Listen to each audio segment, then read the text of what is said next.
लोकसभा और उपचुनाव के मद्देनजर लाउडस्पीकर डाउन होने के आखिरी दिन भाजपा प्रत्याशी सुधीर शर्मा ने पत्रकार वार्ता के दौरान कहा कि कांगड़ा के डीसी और बाकी अधिकारी कांग्रेस कार्यकर्ता की तरह काम कर रहे हैं। जो घटनाएं हुई उनका जिक्र करते हुए सुधीर शर्मा ने कहा कि मेरे कार्यालय के बाहर 200 पुलिस के साथ साथ बड़े बड़े अधिकारी एडीसी, डीएसपी और एसएचओ द्वारा मार्च किया। जब इसके बारे में पूछा गया तो एसपी कांगड़ा सही से जवाब नहीं दे पाई। इससे साफ होता है कि ये सरकार और सीएम सुक्खू की बौखलाहट है, जो ऐसे काम कर्मचारियों और अधिकारियों से करवाने पड़ रहे हैं। उन्होंने कहा कि इस संदर्भ में मैंने इलेक्शन कमीशन से भी कंप्लेंट की है, लेकिन अभी तक इस पर कोई कार्रवाई नहीं की गई। सुधीर शर्मा ने कहा कि हमारे 2 दर्जन से ज्यादा लोगों को उनके घरों में जाकर डराया जा रहा है। पुलिस जगह जगह पर लोगों को रोक कर परेशान कर रही है। आज सरकार के पास बोलने को कुछ नहीं बचा। अगर 15 महीनों में सुक्खू सरकार ने कुछ किया होता तो इन उपलब्धियों को जनता के बीच जरूर गिनाते, लेकिन उन्होंने कुछ किया ही नहीं। सिर्फ आरोप ही आरोप मेरे ऊपर लगाए हैं। हमने तो सिर्फ उनका जवाब दिया है, और वो भी तथ्यों के साथ। सुधीर शर्मा ने कहा कि ये तथ्य हमने केंद्रीय जांच एजेंसियों को भी दिए हैं। अगर सीएम सुक्खू चाहते हैं तो जांच करवाएं। जनता के बीच छींटाकशी करने से कुछ नहीं होगा। सच्चाई के साथ जनता के बीच जाएं और अपने झूठे आरोपों के सबूत पेश करें। कांगड़ा जिला और धर्मशाला का जिक्र करते हुए सुधीर शर्मा ने कहा कि धर्मशाला के प्रोजेक्ट्स को हमेशा रोका गया। जिस जिला कांगड़ा को किसी भी सरकार में तरजीह मिलती रही, उस कांगड़ा जिला के साथ सुक्खू सरकार ने अनदेखी की।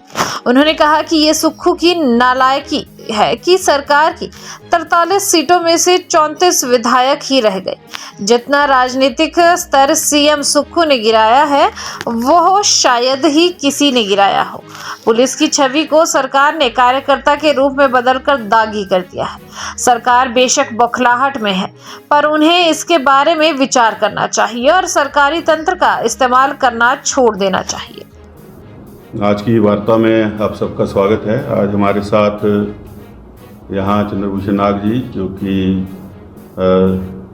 सह संयोजक हैं हमारे कांगड़ा चंबा पार्लियामेंट्री के, डॉक्टर विशाल नहरिया जी हमारे मंडल के अध्यक्ष। आज की वार्ता विशेष तौर पर जो पिछले कल से घटनाएं धर्मशाला के अंदर हो रही हैं, लगभग 2 दर्जन से अधिक जो लोग हैं स्थानीय, उनके जो व्यवसाय या उनके जो घर हैं, वहाँ पर भिन्न भिन्न विभागों ने, पुलिस ने जा कर के उनको डराने का काम, धमकाने का काम, और सिविल वर्दी में भी पुलिस के जो अधिकारी हैं उनका कार्यकर्ता की तरह यहाँ पर जो है काम करना, उसके बारे में हमने इलेक्शन कमीशन को भी लिखा है, लेकिन स्टेट इलेक्शन कमीशन पे उन चीज़ों पर कार्रवाई कोई नहीं की है। कल रात को यहाँ से मार्च किया, जिस मार्च को साथ लेकर के चल रहे थे एडीसी कांगड़ा, डीएसपी और एसएचओ यहाँ धर्मशाला के, तो 200 जवानों के साथ जो है यहाँ से वो निकले, यहाँ पे रुके इसी कार्यालय के गेट के बाहर। अंदर कोई हमारा 400-500 कार्यकर्ता शाम को यहाँ होता है, तो उन सब ने भी देखा है, सीसीटीवी फुटेज है, और जो लोगों ने अपने मोबाइल से बनाई वो भी एक मैंने भी वो शेयर की है। और बाद में एसपी कांगड़ा के ये कहना कि ये रूटीन था, जाना दूसरे रास्ते से था और इस रास्ते से चले गए, तो इससे साफ पता चलता है कि बौखलाहट है जो मुख्यमंत्री हैं उनकी, और उनको पता है कि उपचुनाव जितने हो रहे हैं और चारों जो लोकसभा के चुनाव हो रहे हैं, इनको भारतीय जनता जो पार्टी है वो जीतने वाली है। और सुक्खू जी की सरकार जो 15 महीने में रही है, आज अगर उसकी उपलब्धियां होती तो उनको लेकर के घूम रहे होते जनता के बीच।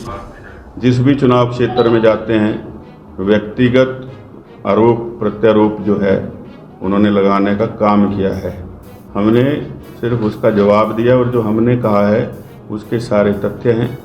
वो तथ्य जितने हैं वो मैंने केंद्रीय जांच एजेंसियों को दिए हुए हैं, जिनके ऊपर मैंने बात रखी है, और सारी चीज़ की जो है वो जांच होगी। और जो मेरे बारे में उन्होंने कहा है, मैंने पहले ही कहा है कि उसकी उनको जांच करवानी चाहिए, और अगर उनके पास तथ्य हैं तो वो FIR करवाएं, उसमें IO नियुक्त करवाएं, जो करना है वो करें, क्योंकि जितनी भी उन्होंने अपने जनसभाएं की हैं और उसमें भाषण दिए उसमें सच्चाई कोई भी नहीं है।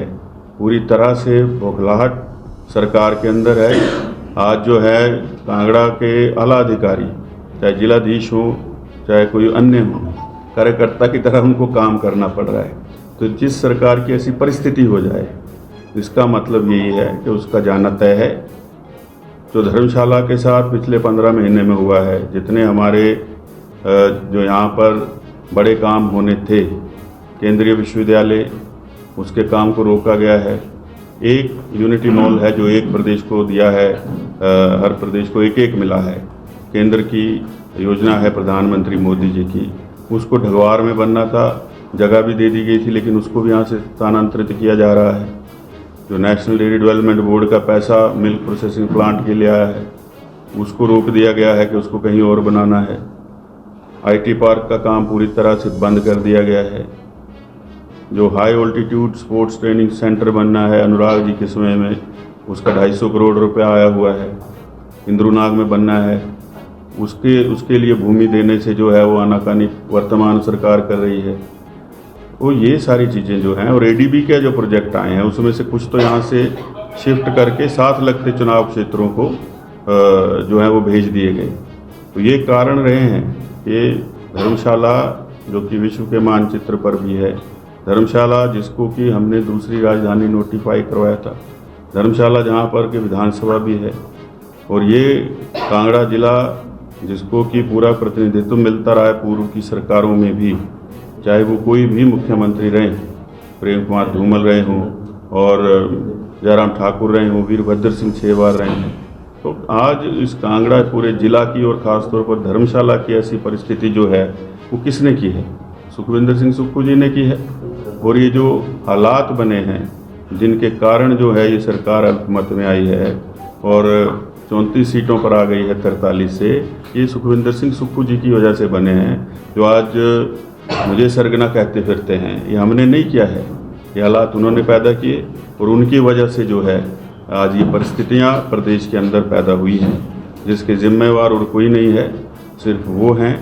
और आज जिस तरह का राजनीतिक स्तर उन्होंने इस प्रदेश में राजनीति का कर दिया है, शायद ही किसी और नेता ने किया होगा आज तक के इतिहास में। ये मैं आपसे कहना चाहता था। और आज चुनाव का अंतिम दिन भी है, बहुत शांतिपूर्वक वैसे तो चुनाव रहा है, लेकिन सिर्फ थोड़ी सी चीज़ें हुई हैं छुटपुट, जो कि पुलिस प्रशासन से दबाव बनाने की और इस तरह की हरकतें जो की हैं और अधिकारियों को इस्तेमाल किया है चुनाव में।